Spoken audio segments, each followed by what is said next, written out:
Salut tout le monde, Formula Tom, j'espère que vous allez bien.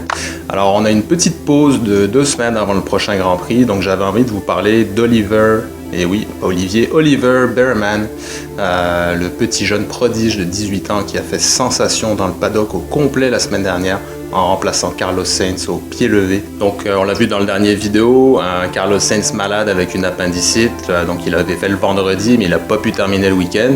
Et comme toutes les écuries ont des 3e pilotes, voire certaines même des 4e pilotes, pour justement pouvoir remplacer en cas d'accident, en cas de blessure, en cas de maladie, comme on l'a vu avec Carlos Sainz.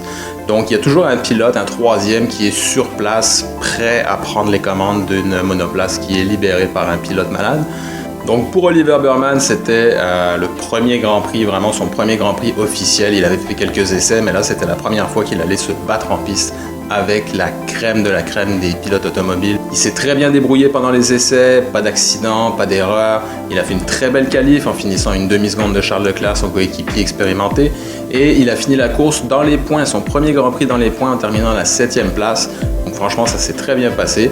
Il a des chances d'être en Formule 1, pas cette année, peut-être l'année prochaine, à tout le moins dans 2 ans. Alors on va découvrir ensemble qui est Oliver Bearman.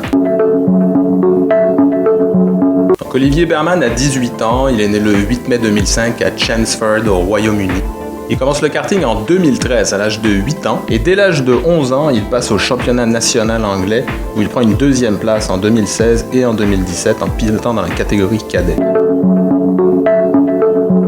Donc rapidement, en Formule 1, avant ça, il y a des formules de promotion qu'on appelle, donc pour les jeunes, des trucs un petit peu moins puissants, moins poussés, des équipes plus petites, il y a moins de pression évidemment. Alors ça a changé de nom à plusieurs reprises au cours des dernières décennies.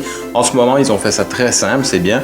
Ça s'appelle donc la F1, c'est le top. En dessous, il y a le F2, F3, F4. Donc F4, on va vraiment avoir des jeunes là, de 13, 14, 15 ans qui peuvent rouler là-dedans. Il y a des courses un petit peu partout en Europe. Et c'est vraiment des pilotes qui ont vraiment un talent certain parce que ça coûte beaucoup d'argent. On le sait déjà, le karting, ça coûte extrêmement cher. À ces niveaux-là, il faut avoir des commanditaires, il faut avoir vraiment un talent inné pour que des gens viennent vous soutenir. Même dans certains cas, on va avoir des écuries de Formule 1 carrément. La plupart ont des académies de jeunes pilotes, donc ils vont pouvoir soutenir financièrement et placer des pilotes auxquels ils croient pour pouvoir les aider à développer leur carrière. Un jeune qui débute en karting, ça peut coûter jusqu'à 5 000 € pour une saison, avec des cours, avec une location de cartes, etc. Mais quand on arrive vraiment à l'autre niveau pour faire des compétitions internationales, on peut estimer des coûts jusqu'à plus de 200 000 €. Alors vous imaginez qu'à moins d'être multimillionnaire ou milliardaire, on peut difficilement, en tant que parent, dire bah oui mon petit gars, tu veux être pilote de course, pas de problème, on va t'inscrire. Non, il faut avoir des soutiens financiers externes. Dans le passé, il y a déjà eu des parents qui ont été jusqu'à hypothéquer leur maison pour réunir des fonds pour pouvoir poursuivre la carrière de leur enfant. De nos jours, c'est de plus en plus compliqué, tout est de plus en plus cher. Donc des jeunes qui ont vraiment du talent pour monter, ils vont obligatoirement avoir besoin d'un soutien financier de sponsors ou d'académies de pilotes, d'écuries. Donc c'est vers l'âge de 16 ans, alors qu'il est en F4, que Ferrari approche Oliver Bearman pour le faire signer dans sa Ferrari Driver Academy. En effet, le jeune est totalement engagé en course. Il a un double programme Formule 4 et Formule 3 britannique. Donc en Formule 4 dans les championnats allemands et italiens aussi. Il débute la saison avec une 3e place au circuit Paul Ricard, un autre podium. Il a ensuite 2 victoires à Misano, 3 à Vallelunga, 2 autres à Imola. Donc ça va quand même très bien. Il a des résultats probants, ce qui lui permet vraiment d'obtenir une place dans la Ferrari Driver Academy.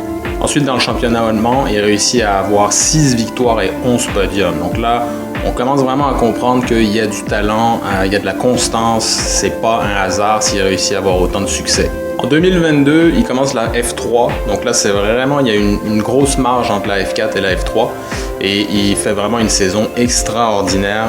Il est inscrit donc chez Prema Racing, qui est une écurie quand même très reconnue pour des talents qu'ils ont développés auparavant. Il y a beaucoup de pilotes de F1 qui sont passés chez Prema et il est justement associé à Arthur Leclerc. Tiens, Arthur Leclerc, le frère de Charles Leclerc qui est pilote chez Ferrari actuellement. Il fait 8 podiums. Il gagne à Spa-Francorchamps et il termine à la 3e place du championnat mondial final de F3. Donc quand même vraiment un bon pedigree. L'année dernière, il rentre en F2. Donc la F2, c'est vraiment l'antichambre de la F1. C'est juste en dessous. Il y a beaucoup de courses en Europe notamment qui ont lieu en même temps que les week-ends de Formule 1. Ça se suit. C'est des formules de promotion qui sont juste en dessous. Donc on va avoir une course de F2 par exemple juste avant la course de F1. Ça permet de gommer un petit peu la piste, etc. Bref. Et surtout, ce que ça fait, c'est que les pilotes, du coup, apprennent vraiment la gestion des pneus, le circuit. Ils sont capables vraiment de s'adapter à un niveau supérieur. On est encore très loin de la F1, évidemment. Il y a quand même beaucoup moins de mécaniciens, beaucoup moins de pression, beaucoup moins de médias, etc. C'est beaucoup plus petit. Mais ça reste quand même vraiment la meilleure école en fait pour un futur pilote de F1. Cette année 2024, il est donc inscrit pour une deuxième année de suite en F2 au championnat. Il est encore chez Prema Racing et il est associé avec le pilote de réserve, justement le jeune pilote de Mercedes, de l'écurie Mercedes, Andrea Kimi Antonelli, qui est un autre prospect. On attend potentiellement à l'avoir en Formule 1 dès qu'une place se libère, un jeune plein de talent. Donc les deux sont ensemble cette année. Et donc on l'a vu, il a été rappelé, fort de toute cette expérience, de ses victoires, de ce talent inné, pour remplacer Carlos Sainz au Grand Prix de Jeddah la semaine dernière. C'est le premier pilote depuis 1972 à faire son premier Grand Prix chez Ferrari. On sait que Ferrari a vraiment un historique pour préférer des pilotes d'expérience.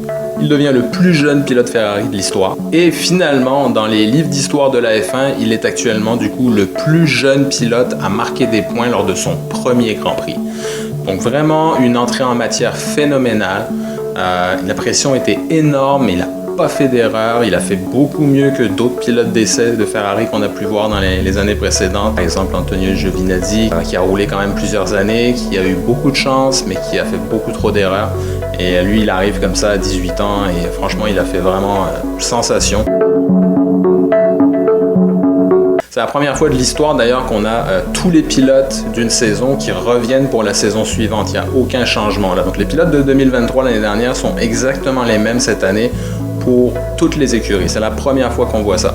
C'est très bouché. Il y a plusieurs pilotes de Formule 2 qui ont été champions l'année dernière ou même il y a 2 ans qui n'ont malheureusement pas pu intégrer la F1 faute de place en ce moment. Plusieurs raisons à ça, on pourrait y revenir dans une autre vidéo. Il ne faudrait vraiment pas s'étonner de voir Oliver Bearman arriver en Grand Prix comme pilote officiel d'ici 1 an ou 2. S'il continue à faire des bonnes saisons, en tout cas en F2, ça pourrait arriver, on le souhaite, on aimerait en voir plus. Évidemment, on souhaite un bon rétablissement à Carlos Sainz. On ne sait pas encore s'il va être là au prochain Grand Prix, donc en Australie à Melbourne la semaine prochaine.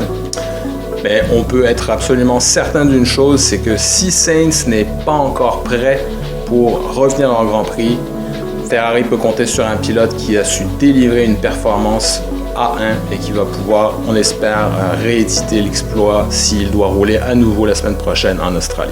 Voilà, c'est tout sur Oliver Bearman. Donc j'espère que ça vous a permis d'en savoir un petit peu plus sur les antichambres de la F1, les différentes formules de promotion et puis ce jeune anglais qui a fait sensation.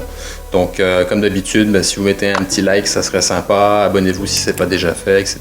Donc merci, à la prochaine, ciao.